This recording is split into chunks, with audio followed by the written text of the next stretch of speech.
I head the AIDS and Human Rights Research Unit. And what is the AIDS and Human Rights Research Unit? It's a unit it's a joint unit between the Center for the Study of AIDS and the Center for Human Rights at the University of Pretoria. And what we do is HIV, AIDS, and human rights work, and sometimes access to justice. We have a paralegal advice center in an area called Amanskraal, which is north of Pretoria, where we do a lot of our access to justice and human rights work. Okay, I've kind of been given a lot of definitions of what AIDS is. It's kind of become just like an umbrella term. Do you think you can specify it for us and give it like a definite, like what a definite answer of what AIDS is, or is it an umbrella term consisting of so many other diseases? How we view it at the center is that it is an umbrella term consisting of other diseases because the HIV infection is in 4 stages, and AIDS is the last stage in the infection, and we give 2 definitions for it. The AIDS stage is defined as being HIV positive and your CD4 count being below 350, or being HIV positive and also having opportunistic infections like the PCP pneumonia, which is a pneumonia characteristically associated with HIV/AIDS, or other collections of diseases, or opportunistic infections. There have been reports of women that have immunity to HIV/AIDS that have been living with it for years. How practical is it to use them to create immune vaccines? I'm not sure about the practicality, but what I can say is there was research that was done with CAPRISA. CAPRISA it's an organization in Durban. It's a joint organization with UKZN and UWC, which are universities in Pretoria, in South Africa, and another United States university. I forgot what it is. And they were doing trials with I think it was Truvada or Tenofovir, and they found out that within the trial, some of the women had developed some sort of resistance towards the infection. Not necessarily resistance, but what had happened is the virus itself, when it's exposed to the immune system, it starts creating a sugar coating, and there's a specific location where the viruses then become vulnerable, and then it can be sort of killed off. But it's not necessarily killed off in the sense that the virus goes away, but it's just the vulnerability of the virus. So I think they're starting to do trials now to research that specific coating, the sugar coating. I think it's called glycan, and that position in the virus that makes it vulnerable, that weakens it. So I think there's some research happening, but I'm not too sure about the practicalities of how it will work out.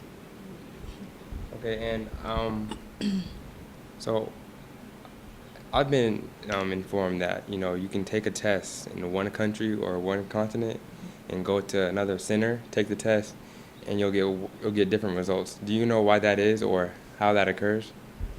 I'm not sure why that is. What I do know is that different continents have different strains of the HIV virus. And in South Africa, in Africa, sub-Saharan Africa, we have the most virulent virus. It's the most dangerous one because it progresses to the HIV/AIDS stage faster.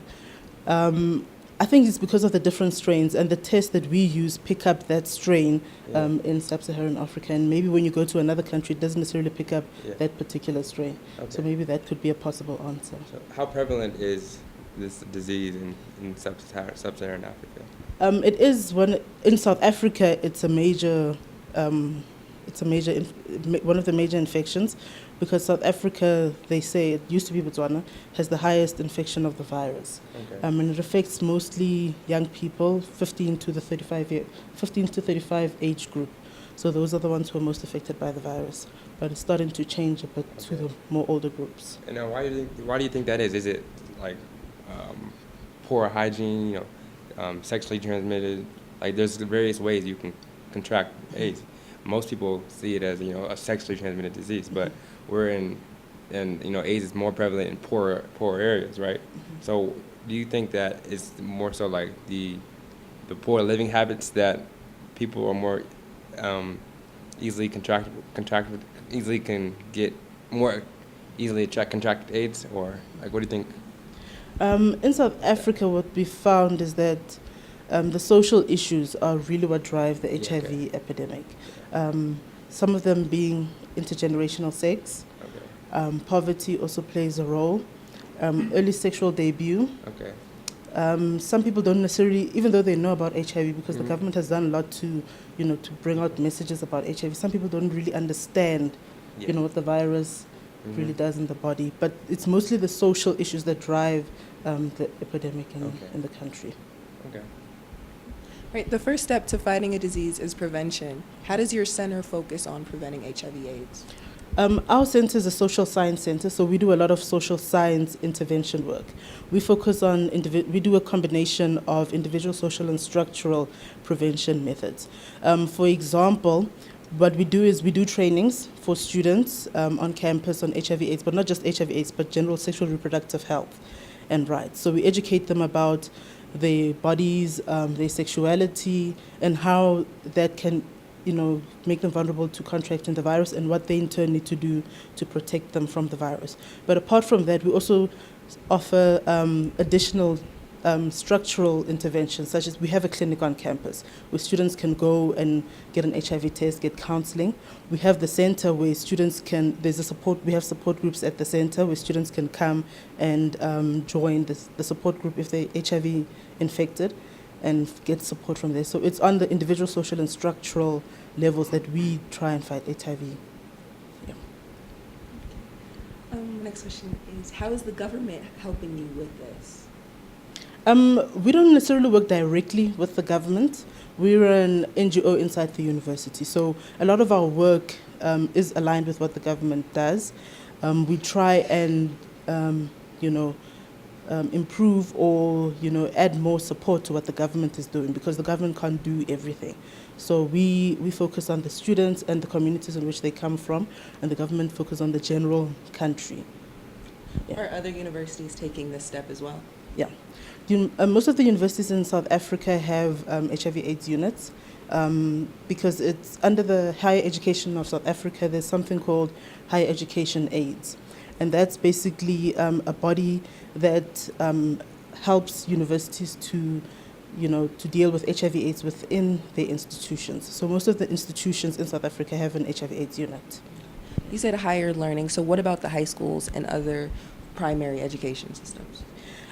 With the high schools, it's mostly the Department of Basic Education that takes care of that, because they have something called life orientation in schools in their curriculum, and that's where they incorporate HIV/AIDS within their curriculum. As a university, we don't necessarily do a lot of work with high schools, but we have, as the center, we have, for our volunteers, we have a portfolio called Community Outreach, where they go out to high schools closer to the area, and they do HIV/AIDS work there.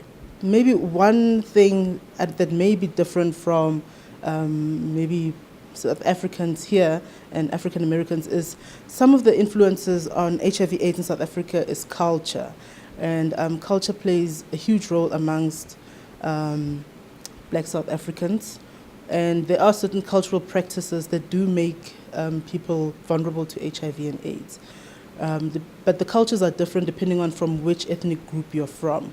So I can't necessarily talk in general about the cultural practices, because it depends on the different ethnic groups.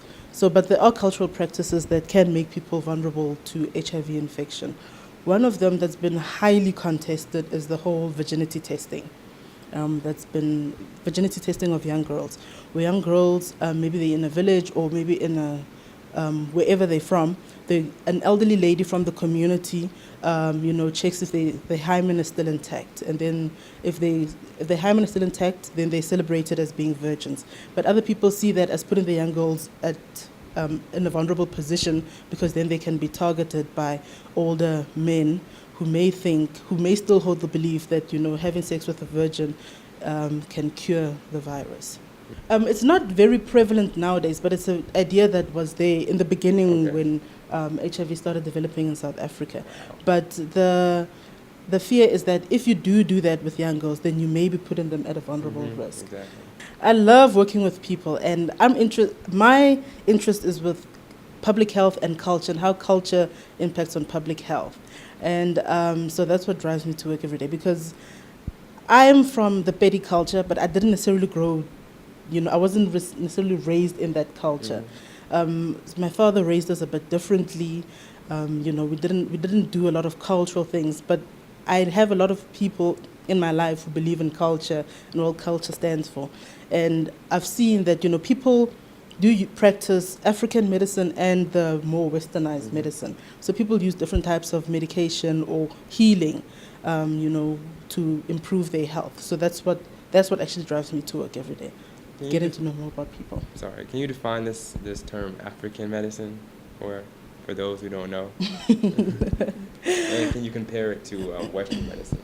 Okay, so I don't know if in other African cultures, but in South Africa we have people called traditional healers, and they are basically people who get a calling from the ancestors that they need to become healers, and they are guided from the ancestors in healing processes. So if I were to go to a traditional healer with certain ailments, the ancestors would guide them on the types of medication they're supposed to give me. So they use natural medicines, medicines that they get from, plants or whatever, but it's mostly natural medicines, and then that's what they would prescribe to you. But you get different categories of traditional healers. There's those who use herbs, some use, prayers, some use, maybe, what do you call this thing? When you burn something? Incense? Incense, yes. So you get different categories of traditional healers, but mostly they're guided by their ancestors on what they should give you to improve your health. And we know this kind of healing is looked down upon. Why do you think that is so? It's looked down upon because people don't necessarily understand traditional healing and traditional healers, because it's more spiritual. It's not something, people don't necessarily go to school and they get taught, this is what you do, this is how you do it. And with traditional healers, when you get the calling, some people go to the mountains, and there's a particular elderly traditional healer who tells them how to listen to their ancestors so that they can be guided by their ancestors. And a lot of people don't necessarily believe in that. So that's why it's looked down upon. But the issue is, in South Africa, a lot of them go to traditional healers. I currently started working on a project with traditional healers in Pretoria, in Taurean, and because the research that we found is that almost 80% of South Africans, especially Black South Africans, because they're the majority, when they feel sick, firstly they feel like it's more spiritual. So they would rather go to a traditional healer first than go to a doctor, a Western doctor. So we realized that we need to work with traditional healers, especially when it comes to HIV and AIDS, because sometimes some traditional healers, they may give them medication which maybe the person may not need at that particular moment, that may make them, more sick. But it's not necessarily that the traditional healing is not working, but it's just that we need to educate more traditional healers on how the virus works, so that if if it's not something that they can do themselves, they can transfer the people to the local clinics. Traditional healers are very open to learning, to know, because they, as the same as doctors, their goal is for the best goal is patient care. So they want to do the best for the patient. So what I found is that a lot of traditionalists are very open, because the traditional healers that we're working with, we recruited them to get HIV training so they understand the virus and how it works in the body and how it impacts on immunity, and on how sometimes medication, certain things that people do can make them can weaken their immune system, and the virus can overpower their bodies. So once they know that, the traditional healers are able to work with the clinics, because there are already traditional healers working with local clinics, referring patients to local clinics to get ARVs or to get other types of care. And there are people who use both Western and traditional medicine together. So it's trying to get the balance between the two. It's a bit difficult, it's challenging, but it's something worth doing, because a lot of people use traditional healers. And you spoke of immunity, and the discoverer of HIV actually said that if you have a strong immune system, your body can fight HIV. So what are your thoughts on that? That is true. It doesn't necessarily fight it to that the virus is away, because you can never kill a virus. That's why we still have the flu virus, because you can never kill a virus. But when the virus is suppressed, the body has a chance to develop more CD4 cells, which strengthens the immune system. And some people do have undetectable viral loads, but that does not necessarily mean that the virus is away. It just means that the virus has been suppressed to that extent, and the body is able to recover. What do you say to tell the people that want to take a holistic approach to keep their immune system up? Well, we tell people, because healing is, we see it as a three-part way. There's the biological, the mental, and the spiritual. So we can't necessarily tell people this is what you do. We can give them information, and then they, in turn, can make the decision on, the information that is given for them. Because we can't discourage people on the types of holistic approach that they need to take when it comes to treatment. Because some people need, the holistic approach as well as the medicine. Maybe that's what will keep them, more alive. Because it's not just about the physical, it's about the spiritual and the mental as well when it comes to healing. What I see for the future of AIDS in South Africa is that people get to hopefully, because I believe that HIV AIDS in South Africa actually came to teach us about a lot of social issues, it's not the virus itself. It's the social issues like the stigma, discrimination, the human rights issues. So, and that's a lot of the work that I do. I hope that what the virus is teaching the people is that it's just a virus at the end of the day. It's a virus, but the social issues that come with the virus, such as the cultural issues and the human rights issues, that's what I feel HIV is teaching us about.